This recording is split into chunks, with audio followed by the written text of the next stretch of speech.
मेरा नाम करिश्मा है। मेरी उम्र 30 साल है। मेरी शादी को 15 साल हो चुके हैं और मैं दिखने में बहुत गोरी हूँ। मेरे बाल कमर तक लंबे हैं। मैं सड़क किनारे एक होटल चलाती हूँ, जहाँ रोज सड़क पर से गुजरने वाले ड्राइवर खाना खाने और चाय पीने मेरे होटल में आते हैं। मेरे हाथ का घर जैसा खाना सभी ड्राइवरों को बहुत पसंद आता है और ड्राइवर लोग उस खाने की तारीफ करते नहीं थकते। आज जो कहानी मैं आपको सुना रही हूँ, वो उस समय की है जब बारिश का मौसम था। मेरे होटल पर एक ट्रक ड्राइवर आया।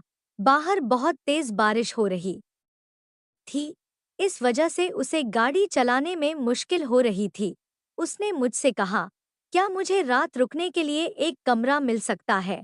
मेरे पास दो ही कमरे थे, उनमें से एक पहले से किराए पर दिया हुआ था। वह ड्राइवर बहुत विनती करने लगा, इसलिए मैंने उसे अपनी रूम रात भर रुकने के लिए दे दी। मेरी शादी को 15 साल हो चुके थे, लेकिन अभी तक मेरा कोई बच्चा नहीं था। मेरा पति नीलेश बहुत शांत स्वभाव का था, लेकिन वह बहुत मेहनती था। हम दोनों मिलकर अपने होटल को संभालते थे। सुबह से रात तक हम दोनों ही वहाँ काम करते थे। हमारे पास वैसे तो ज्यादा पैसे नहीं थे और हमारी कमाई भी होटल से ज्यादा नहीं हो पाती थी, लेकिन फिर भी हमें भरोसा था कि एक दिन खूब पैसे आएंगे। अगर हमारे पास पहले से पैसे होते तो हम एक बड़ा होटल खोल चुके होते। ज्यादातर ड्राइवर चाय पीने के लिए ही रुकते थे और खाना में मैं रोटी, बट्टी, चोखा और चटनी और बनाती थी। यह मेरा मेन्यू था। लेकिन पंजाबी ड्राइवरों को पंजाबी खाना बहुत पसंद आता था। मुझे पंजाबी और चाइनीज खाना बनाना भी आता था, लेकिन मेरा पति चाहता था कि हमारा होटल सिर्फ बिहार और यूपी का ही खाना परोसे। कभी कभी ऐसा भी होता कि एक भी ग्राहक खाना खाने नहीं आता था। ऐसे में मेरे पति पास के एक छोटे तालाब में मछली पकड़ने चले जाते थे।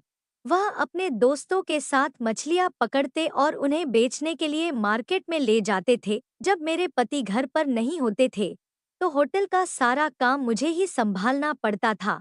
ऐसे में कुछ ग्राहक सिर्फ मुझे देखने के लिए होटल आते थे। उन्हें चाय तक पीना पसंद नहीं होता था, लेकिन मुझसे बातें करने के लिए आते थे। होटल के पीछे से एक हाईवे निकलता था, जहां से ट्रक और गाड़ियां गुजरती थी। इससे मेरे ग्राहक कम होने लगे थे। जो होटल और लॉज को जानते थे, वही लोग यहाँ आते थे। नए ड्राइवरों को होटल के बारे में पता ही नहीं चलता था। मेरे ग्राहक दिन ब दिन कम होते जा रहे थे।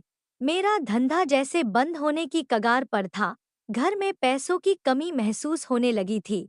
मछली पकड़ने से भी ज्यादा पैसे नहीं आ पाते थे। इसलिए मेरे पति शहर में मिस्त्री का काम करने चले गए। वहाँ मिस्त्री के काम के अच्छे पैसे मिलते थे और मेरे पति वही करने लगे। मेरे पति मुझसे कह रहे थे कि अब होटल बंद कर देना चाहिए, लेकिन मैं उनसे कहती थी कि नहीं, मैं घर में बैठकर क्या करूंगी। इसलिए मैंने होटल वैसे ही चालू रखा। अब मेरे पति मेरे पास 8-10 दिन तक नहीं आते थे। पति के दूर होने से उनकी कमी मुझे बहुत महसूस होती थी।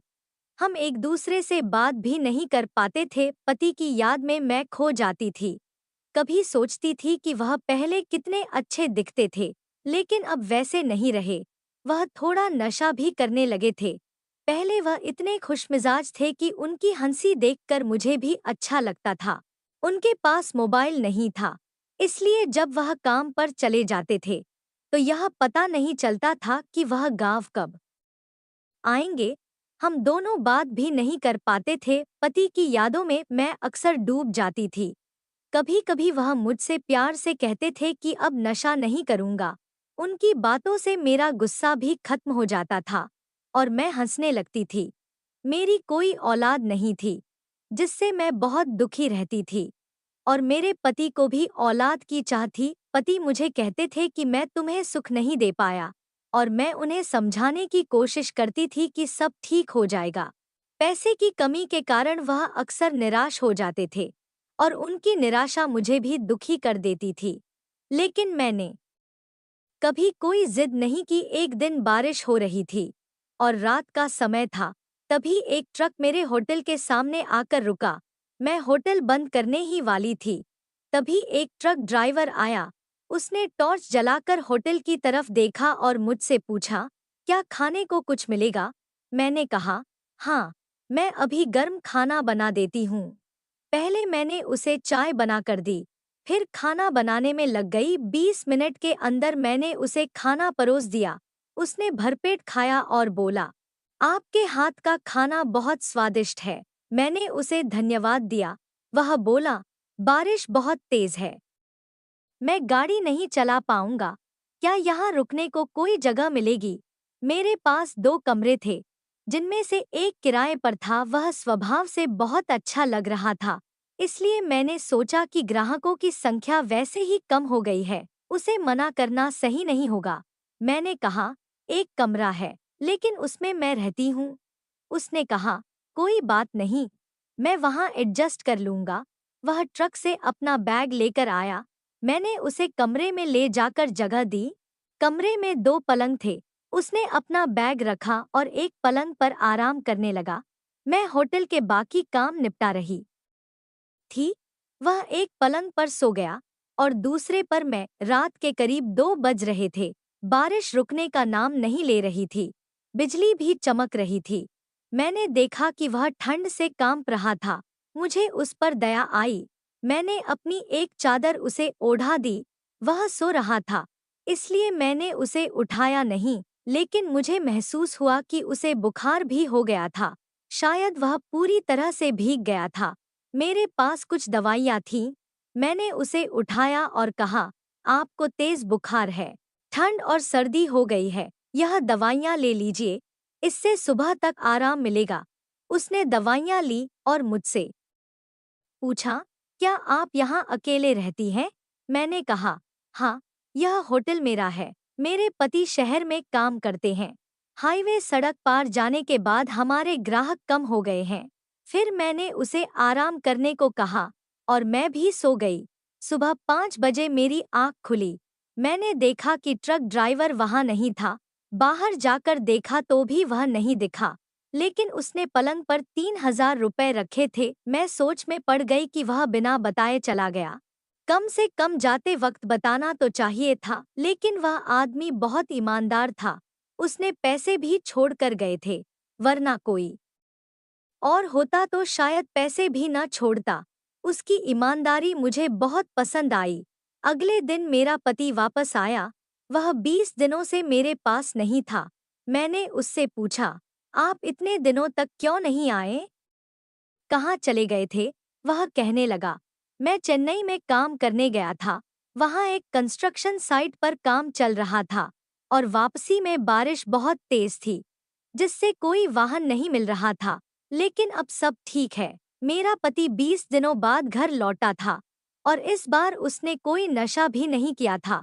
उसने मुझसे कहा, देखो करिश्मा, मैंने तुमसे कहा था कि अब मैं नशा नहीं करूँगा। इस बार मैंने मेहनत की, नशा करने का वक्त ही नहीं मिला। उसकी यह बात सुनकर मुझे बहुत अच्छा लगा। 1 महीने बाद वही ट्रक ड्राइवर फिर मेरे होटल पर आया। मैंने उसे देखते ही पहचान लिया। वह मुस्कुराते हुए बोला, जल्दी खाना बनाइए, आपके हाथ का खाना पिछले बार खाया था, उसकी याद अब तक ताजा है। मुझे उससे पहले कुछ और कहना ठीक नहीं लगा, इसलिए मैंने पहले खाना बना दिया। जब वह खाना खा रहा था, तब मैंने उससे कहा, आप पिछली बार आए थे, बारिश हो रही थी, आपको ठंड लग रही थी और बुखार भी था। मैंने आपको दवाइयाँ दी थीं, लेकिन आप सुबह उठकर बिना बताए चले गए। वह बोला, बारिश की वजह से रास्ते खराब थे और मुझे गाड़ी से सामान उतारने का ऑर्डर मिला था। अगर सामान समय पर नहीं उतारा तो मुझ पर जुर्माना लग जाता। आपको सुबह उठाने का मन नहीं हुआ, इसलिए मैंने बिल वहीं रख दिया और निकल गया। मैंने उससे कहा, आप वाकई बहुत ईमानदार हैं। उसने बताया, मैं पंजाब का रहने वाला हूँ। मेरी 2 गाड़ियाँ हैं। एक गाड़ी मेरा छोटा भाई चलाता है और दूसरी मैं। फिर वह कहने लगा, आपके हाथ का खाना इतना स्वादिष्ट है कि आपको होटल बड़ा करना चाहिए। मैंने उसे बताया, इसके लिए बहुत पैसा चाहिए, जो हमारे जैसे गरीबों के पास नहीं है। इसी होटल से हमारा घर चलता है। उसने जाते समय भी 3,000 रुपए देकर कहा, मुझे बिल का हिसाब नहीं चाहिए, आप अगले बार अच्छी सर्विस दीजिए। मैंने कहा, आपको सिर्फ 32,325 रुपए देने थे, लेकिन वह हंसते हुए बोला, रहने दीजिए, बस अगली बार और अच्छा खाना खिलाइए। उसका बात करने का तरीका बहुत मीठा था और उसकी ईमानदारी ने मेरे दिल में जगह बना ली थी। ऐसा लगा जैसे वह कोई अपना ही हो। वह चला गया और तभी मेरा पति वापस आ गया। मैंने अपने पति को उस ड्राइवर के बारे में सारी बात बताई और यह भी बताया कि उसने पिछले महीने 3,000 रुपए भी दिए थे और अब भी उसने खुशी खुशी 3,000 रुपए देकर गया। मेरा पति भी हंसने लगा और कहने लगा, करिश्मा, तुम्हारे हाथ में वैसी ही जादू है, इसलिए ये ट्रक ड्राइवर तुम्हारे खाने से बहुत खुश हो जाते हैं। उस ट्रक ड्राइवर ने मुझसे कहा था कि अब 5 दिनों में ट्रक खाली होगा और फिर इसी रास्ते से लौटते समय भाड़ा मिलेगा, तब मैं वापस आऊंगा। मैंने अपने पति को बताया कि वह 5 दिनों में वापस आने वाला है। मैं और मेरा पति अपने अपने काम में लग गए, लेकिन जैसा उसने कहा था, वह 5 दिनों बाद वापस आ गया। मेरा पति भी उस समय होटल में ही था। मैंने उसे देखकर तुरंत अपने पति को आवाज दी, ए जी, सुनिए, वो ट्रक ड्राइवर वापस आ गया है। मेरा पति किचन में काम कर रहा था। मैंने उसे बैठने के लिए टेबल लगाई, उसने खाने का ऑर्डर दिया और मेरा पति किचन से बाहर आया, लेकिन उसे देखकर वह थोड़ी देर तक वहीं खड़ा रह गया, जैसे कि उसे किसी सोच में डाल दिया हो। मैंने अपने पति से पूछा, क्या हुआ जी? आप उसे देखकर ऐसे क्यों रह गए? वह ट्रक ड्राइवर तुरंत उठकर चला गया। तब मेरे पति ने कहा, तुम्हें पता नहीं, वह आदमी कौन है? वह कोई आम आदमी नहीं है। मैंने अपने पति से पूछा, आखिर क्या हुआ? आप मुझे साफ साफ बताइए। तब उसने कहा, मैं पहले ट्रक ड्राइवर के रूप में काम करता था। यह भी उसी ट्रक में मेरे साथ हेल्पर के तौर पर काम करता था। लेकिन एक बार जब हम पेट्रोल पंप पर सो रहे थे, ट्रक चोरी हो गया और इसने मुझ पर आरोप लगाया कि मैंने माल के साथ ट्रक चोरी किया है। मैंने कोई गलती नहीं की थी, लेकिन मालिक ने मुझ पर विश्वास नहीं किया। मुझे 1 महीने के लिए जेल में डाल दिया और मुझसे 5 लाख रुपए भी वसूल किए। उसी घटना की वजह से आज मैं कर्ज में हूँ और होटल चला रहा हूँ। मुझे अपने पति का दुख समझ में आया। मैं गहरे विचारों में डूब गई, लेकिन वह ट्रक ड्राइवर वापस होटल आया और मेरे पति से कहा, दोस्त, जो भी हुआ उसे एक सपना मानकर भूल जाओ। आज मैं अच्छी कमाई कर रहा हूँ। तुम्हारे मन को लगा होगा कि मैंने मालिक से तुम्हारे बारे में कुछ कहा होगा, लेकिन मैंने ऐसा कुछ नहीं किया।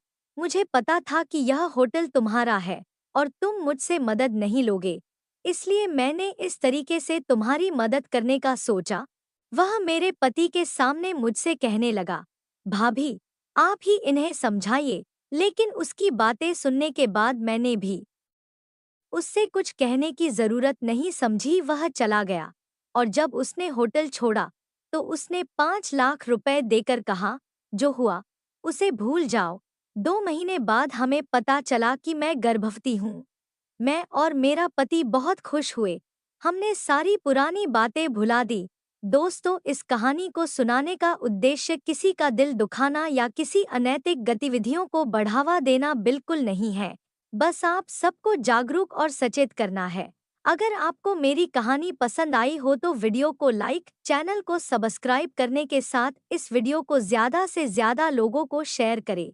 मिलते हैं फिर ऐसी ही कहानी के साथ। धन्यवाद।